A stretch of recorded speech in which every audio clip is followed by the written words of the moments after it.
Nous voici donc. Alors, un nouveau petit jeu, Heroes and Generals. J'ai découvert ça il y a pas si longtemps. Il est en free to play sur Steam. Enfin, en tout cas, il est en free to play. J'ai déjà joué quelques parties, je pense ouais, une vingtaine, on va dire ça comme ça, pour voir comment le jeu fonctionne, comment ça tourne.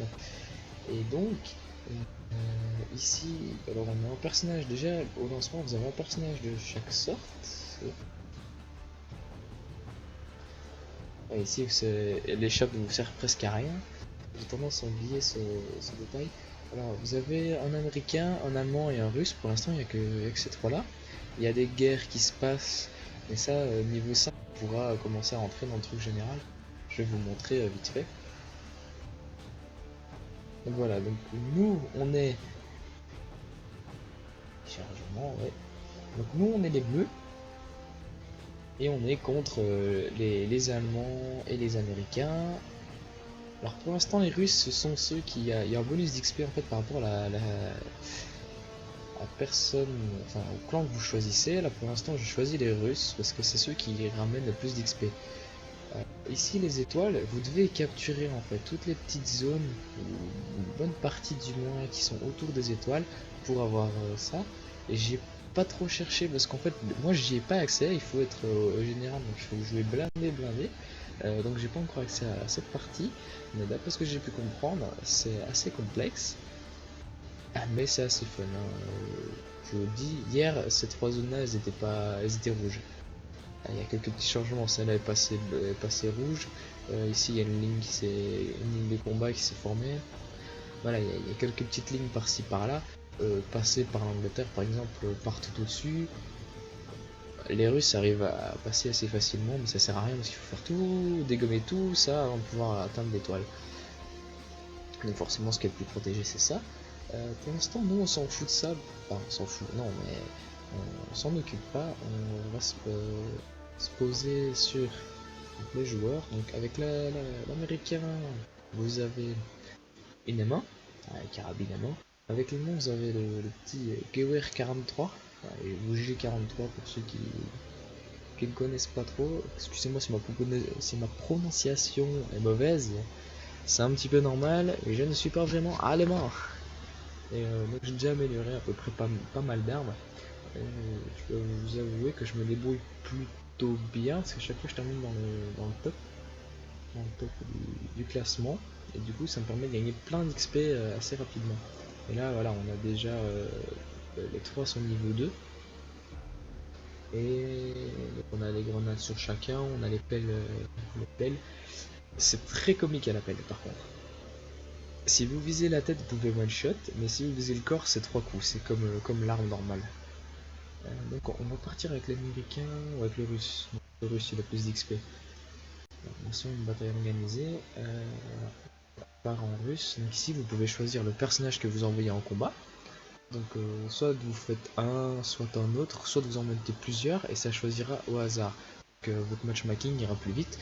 Et donc, comment vous expliquer ça, vous trouverez plus vite une partie parce que vous autorisez les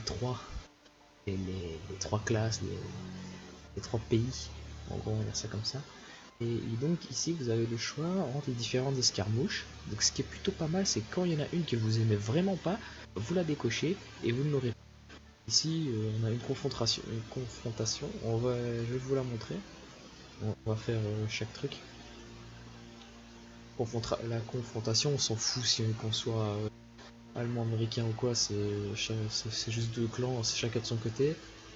Il y a un petit avantage pour ceux qui respawnent dans la maison parce qu'ils sont plus proches et donc ils ont plus vite le point. Ils ont plus de protection, notamment. Ils savent passer par la gauche, donc derrière le bâtiment. Tandis que le camp qui respawn au bunker, lui, il est assez exposé, mais il peut passer. Bah, on le voit ici, en fait, le A est plus près, donc le A est plus facile d'accès que le B. Mais bon, si vous voulez faire du kill et que que vous spawnez au B, allez de l'autre côté du rail et vous verrez, maintenant il y a de plus en plus de personnes. Mais au début, je peux vous assurer, j'étais tout seul derrière le rail, je me mettais à peu près ici. Et tous les ennemis qui sortaient, eh ben, ils se prenaient une, deux, trois balles. C'était un petit peu au choix, on va dire ça comme ça. Je suis souvent tombé à court de munitions avant de découvrir qu'on pouvait augmenter notre réserve de munitions en fait. On court plus lentement, mais on a 2 fois plus de balles. Donc, si vous êtes un bon tireur et que vous savez vous planquer, prenez plus de balles. Sinon, si vous savez pas trop, mais que vous aimez bien courir, d'aller dans l'action, ne prenez pas plus de balles, essayez de limiter le nombre d'items que vous avez sur vous.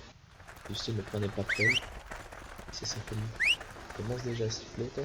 Oui, alors vous avez une action qui vous permet de siffler en fait, et le gars dans le véhicule vous entend très fort, et donc il peut tout simplement venir à vous. En bas à gauche, on a la vie et l'endurance.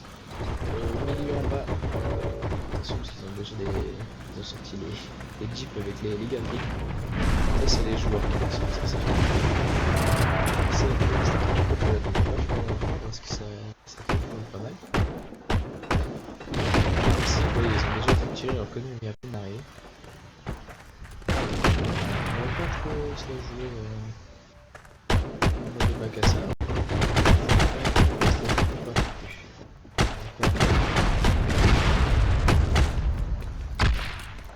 Ok. Oui, il me dit qu'il y a 2 ennemis. Capturer. Il y a pas mal de cachettes. Hein, donc, allez, je vais essayer. C'est pas grave, on va procéder. Alors, vous avez des petites mitraillettes, vous pouvez garder votre fusil.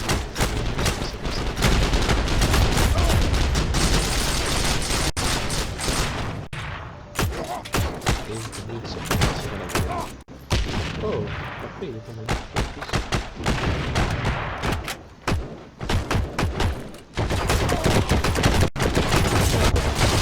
C'était quasi sûr. Les gars, en fait, qu'on a touché, qui était en bas, il est venu nous chercher. On était sûr, je pensais quand même qu'il allait se faire tuer par les alliés, mais c'est pas vas-y.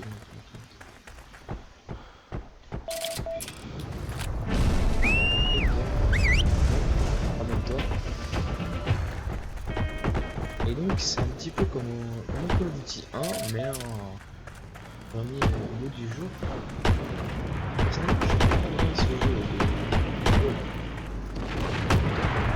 Vous avez du team kill aussi. Ça arrive un petit peu difficile.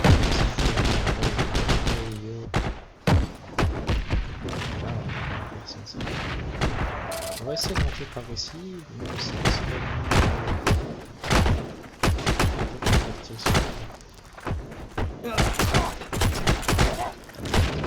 je me suis pris une balle en ronde. Vous avez des trucs de santé. Ouais. Ok. Voilà, donc vous avez des gars qui se planquent, ils sont un peu invisibles. Hein. Je peux l'avouer. On va un petit peu changer de tactique pour vous montrer les différentes possibilités que vous avez. Là, on essaie du rush couvert. On va un petit peu voir ce qui se passe.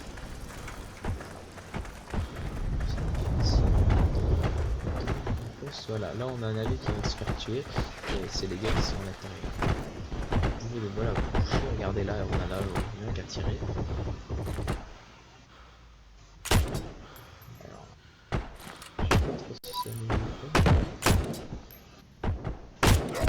Ouais, c'est un ennemi.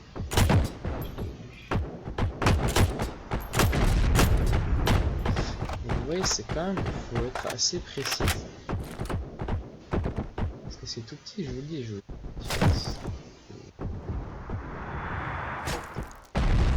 Voilà, on est repéré, on se fait tirer dessus, on se cacher, attends, ça c'est les attaques.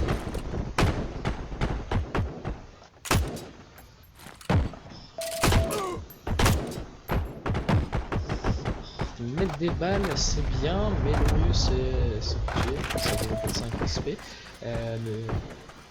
Le mieux si vous voulez faire du kill, c'est vraiment ça. Sinon il y a encore mieux, c'est de faire des captures. Vous voyez, on a des gars postés un petit peu partout. On essaie d'éliminer le renfort qui arrive, le renfort ennemi.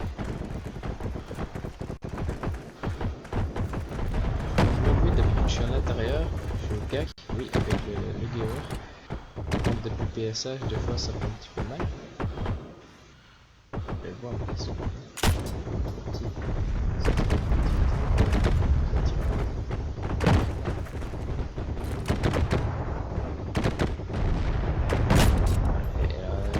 Je vais avancer. Là, je commence à risquer gros parce que je rentre dans la base ennemie, dans la partie ennemie. Bon, vous cachez, hein, vous êtes quasi invisible. Et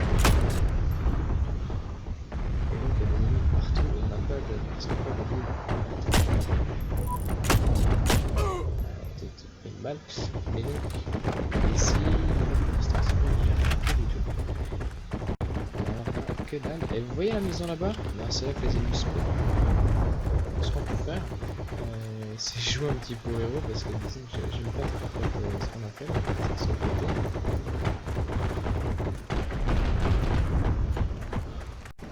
Et on va carrément essayer de voir si pas moyen de les choper.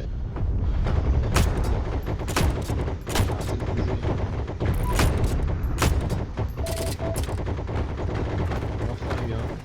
C'est pas grandiose. Bon, faire des dégâts à l'ennemi, c'est déjà pas mal.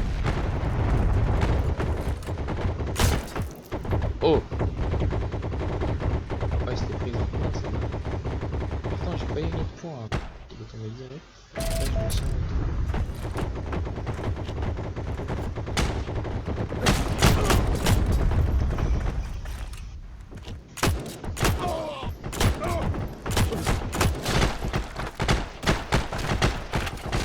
c'était à peu près sûr ça.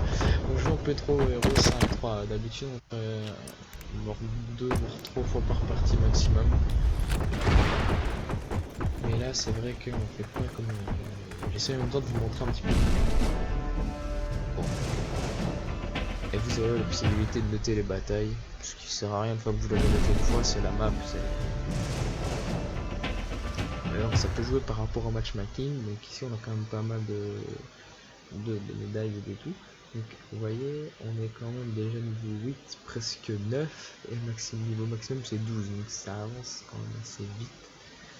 À ce niveau-là, vous pouvez avoir des véhicules, et placement de moto, vous voyez, mais il faut le déverrouiller, pour ça il faut rouler, et je roule quasi jamais.